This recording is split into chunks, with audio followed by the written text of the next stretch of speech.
కవిత వ్యవహారంపై ఎంపీ రఘునందన్ సంచలన వ్యాఖ్యలు చేశారు. కవిత చిట్ చాట్ పెట్టడం ఎందుకు, ప్రెస్ మీట్ పెట్టొచ్చు కదా అని అన్నారు. మాట మార్చేందుకు చిట్ చాట్ చేశారా అని రఘునందన్ ప్రశ్నించారు. బీఆర్ఎస్ చల్లని రూపాయని 10 ఏళ్ల పాలనలో ఆస్తులు పెంచుకొని పంచుకున్నారన్నారు. డ్రోన్లు ఎగిరేసిరని కొంతమంది రిమాండ్ చేసిరు, తప్పుడు కేసులు పెట్టిరు, రకరకాలైనటువంటి అవస్థలు పెట్టిరు. ఇలా నీ దాకా వస్తే కడుపు చెల్లెకి కడుపుని వస్తావు. అయినా ఈ పంచాయతీ ఈ రాష్ట్రంలో టీఆర్ఎస్ లేదు అని చెప్పడానికి నేను చేస్తున్నటువంటి ప్రయత్నం. టీఆర్ఎస్ ఏడుంది రాష్ట్రంలో? టీఆర్ఎస్ను వద్దని వాళ్ళ నాయననే ముంచేసి బీఆర్ఎస్ చేసేసి, ఆ బీఆర్ఎస్ను వద్దనుకొని ప్రజలు బీఆర్ఎస్ ఇచ్చారు. ఇలా టీఆర్ఎస్, బీఆర్ఎస్, కవిత, కేటీఆర్, కేసీఆర్ అనేది చెల్లని రూపాయలుగా మారిపోయినాయి తెలంగాణ సమాజంలో. 2001 కేసీఆర్ తెలంగాణ ఉద్యమాన్ని ప్రారంభించినప్పుడు 18 నుంచి 35 ఏళ్ళ వయసున్న వాళ్ళంతా జై తెలంగాణ అంటే ఇట్లా పుట్టలు తెచ్చుకొని వచ్చినారు, రోడ్డు మీదకి వచ్చినారు. ఆ ఆవేశాన్ని, ఆ ఆలోచనని 10 సంవత్సరాల మీ పరిపాలన లోపల చంపేసి బిడ్డకో శాఖ, కొడుక్కో శాఖ, నాయనకో శాఖ ఇచ్చి మీది మీరే చేసుకొని, మిమ్మల్ని మీరే పెంచుకొని, మీ ఆస్తులు మీరు పెంచుకొని, మిమ్మల్ని మీరే ఎదుగుదలకు ఉపయోగించుకున్నారు తప్ప తెలంగాణ ప్రజలకు ఏం జరగలేదు. తెలంగాణ రాష్ట్రం రావాలని పెట్రోల్ పోసుకొని తనను తను తగలబెట్టుకున్న శ్రీకాంతాచారి కుటుంబానికి ఏం దక్కలేదు మీ 10 ఏళ్ల పాలన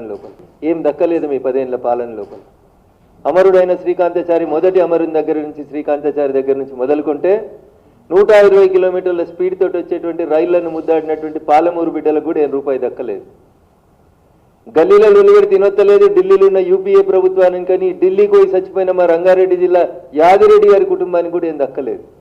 1200 మంది కుటుంబాలు అమరులైతే అన్నకో శాఖ, చెల్లెకో శాఖ, నాయనకో శాఖ, ఆస్తులు పంచుకునే శాఖలు పెట్టుకున్నారు తప్ప మీ ఆస్తులు పెంచుకున్నారు 10 ఏళ్ల తెలంగాణ రాష్ట్ర సమితి పాలనలో తప్ప తెలంగాణ సమాజానికి ఏం దక్కలేదు.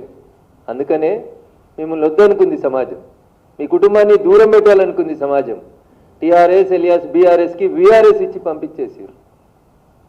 దాన్ని మళ్ళా చచ్చిపోయినటువంటి పాముని తిరిగి బతికించడం ఎట్లా? ఇగో దీనికి బ్రాండింగ్ పంచాయతీ. అన్నోదికు బ్రాండింగ్ చేసుకుంటున్నాడు.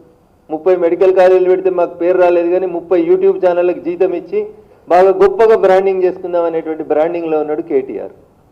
దానికి ఆయనకు తెలుసు, ఈరోజు కాకపోతే రేపైనా వీళ్ళందరినీ ఈడ అధికారంలో ఉన్న ప్రభుత్వమో, అధికారంలో ఉన్న ప్రభుత్వమో పక్కా లెక్కలన్నీ తీసుకొస్తుంది, జైల్లో పెడుతుంది. శ్రీకృష్ణ జన్మస్థానానికి ఈ తప్పుడు కథనాలు రాస్తున్న వాళ్ళని పంపిస్తాం అనేది వాళ్ళకి తెలుసు. పెయిడ్ ఆర్టిస్టులకు కూడా తెలుసు. అందుకని ఏం చేస్తున్నారు వాళ్ళంతా? విదేశాలలో పెట్టుకొని ఐపీ నెంబర్లు లేకుండా పేపర్లు, ఛానల్ని రకరకాలైనటువంటి ప్రయోగాలు చేస్తూ ఉన్నారు. For KTR nothing is there for TRS. ఏం లేదు టీఆర్ఎస్కి, ఏమి లేదు కాబట్టి ఏదో ఉన్నట్టు చూపించుకోవాలి. చూపించుకోవడం కోసం చెల్లని దుడ్డును ఏదో చేసిరని చెప్తారు ఊర్లలో. పక్కా తెలంగాణ భాషలు చెప్పాలంటే, కేసీఆర్ గారి భాషలు చెప్పాలంటే అది చెల్లని దుడ్డు, చెల్లని రూపాయి. చెల్లని రూపాయికి బ్రాండింగ్ చేసుకునేటువంటి ప్రయత్నము. దానికి మీడియా లోపల స్పేస్ మేమే ఉండాలి. అయితే మా అన్న ఉండాలి మీడియాలో, లేకపోతే నేను ఉండాలి, మా పార్టీ ఉండాలి. ఇతరులు ఎవరు ఉండొద్దు, ఇతరుల గురించి చర్చ జరగవచ్చు. ఈ చెల్లని రూపాయల పంచాయతీలను తీసుకొని వచ్చి దానికి ఏదో గొప్పగా చేసుకుంటారు. ఏం చేశారు మీరు అధికారంలో ఉన్న 10 ఏళ్ళు? పైసలు సంపాదించుకున్నారు, ఆస్తులు పెంచుకున్నారు తప్ప జనానికి వాస్తవాలు అర్థమైన తర్వాత మిమ్మల్ని వద్దని అనుకున్నారు జనం. ఇక వాళ్ళని వాళ్ళు బ్రాండింగ్ చేసుకోవడం కోసం టూ క్వైట్ కాంట్రడిక్టరీ స్టేట్మెంట్స్ చెప్తున్నారు కవిత గారు. ఒకసారి ఏమంటున్నారు, బీజేపీలో బీఆర్ఎస్ని విలీనం చేయమని చర్చలు జరిపారు. రెండోసారి ఏం చెప్తుంది, మా పార్టీకి ఒకడే ఒక నాయకుడు కేసీఆర్. మరి కేసీఆర్ గారిని బయటకు వచ్చి చెప్పమని. అవును నేను చర్చలు జరిపినా, నేను విలీనం చేద్దాం అనుకుంటున్నా, చెప్పురు అట్లాంటి ఏమన్నా. మళ్ళీ ఒకసారి ఏమంటుంది, మేము విలీనం చేసుకోవడానికి మేము సిద్ధంగా లేము. పొత్తులు మీరే పెట్టుకుంటారు, విలీనాలు మీరే చేసుకుంటారు, మీరే ప్రకటనలు చేసుకుంటారు, మీరే ఆలింగనాలు చేసుకుంటారు.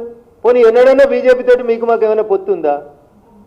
ఇవాళ ఈ రాష్ట్రంలో భారతీయ జనతా పార్టీ ఒంటరిగా ఎదుగుతున్న బీజేపీని చేసేందుకు చెత్త పంచాయతీలు, చెత్త స్టోరీలు తప్ప ఏముందన్న అందులో?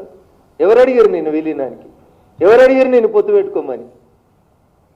నీతో పొత్తు పెట్టుకోవాల్సిన అవసరం మాకేముంది?